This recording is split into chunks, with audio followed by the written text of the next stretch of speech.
So let's look at a different function with a different interval, but you'll see the process is the same. So now we want to estimate the area under the curve of 2x plus 5 on the interval from 0 to 5 using n subintervals of equal length and left endpoints. So we're going to see how do we do this if we try to go on the left side. So our delta x is 5 minus 0 over n. So each rectangle has a width of 5 over n. And once again, to see the pattern, I'm going to write out the first couple of rectangles. So it starts at 0, goes to 5 over n. The next rectangle picks up at 5 over n and goes to 10 over n. And then we're going to get, right, 10 over n to 15 over n. And the last one, we have 5n over n, right? But we need to figure out what this guy is. So if I subtract back 5 over n, I get 5 times n minus 1 over n because I'm subtracting 5 over n. So this is 5n minus 5 over n. So now I need to figure out how to write a formula for my c sub k. So the first thing I need to happen is I need to plug in 0, or plug in k equals 1 and get 0. Then when I plug in k equals 1, I want to get 5 over n. Or when I plug in 2, I want to get 5 over n. But this is sort of the tell on what the formula is going to be for the left endpoint, right? If you look at the previous problem, this is going to be the tell for what it was on the previous guy. So what we're going to get here is 5k minus 1 over n.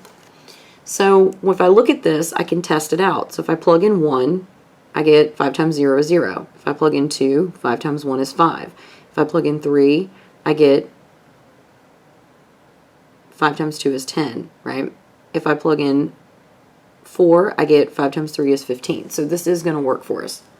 So now we're going to plug f sub c sub k. I'm going to plug this into the function. So it's 2 times 5 times k minus 1 over n plus 5. And I'm going to simplify this as much as I can before I put it in the summation.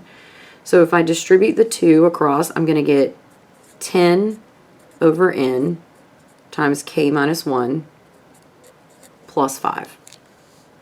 So now to calculate my area, S sub n, it's going to be delta x times the sum of k from 1 to n of f of c sub k. So notice that sometimes we're writing it like this with this inside, and sometimes I write it right here. It's the same thing. Delta x is always a constant in these problems. So you can put it out front from the beginning if you want. You can put it inside. It doesn't matter, but you'll end up pulling it out front anyway. So my interval width was 5 over n. And now I'm going to plug in my formula I just generated. And this is 10 over n times k minus 1 plus 5. So now I'm going to split this up. And I'm going to say this is 5 over n from k to 1 over n of 10 over n times k minus 1 plus 5 over n, because remember 5 over n was times the whole thing, the sum from k equals 1 to n of 5. So I just split the summation into 2 parts. Now I can go one more step, and I can pull this 10 over n out front, and I can say, well, this is 50 over n squared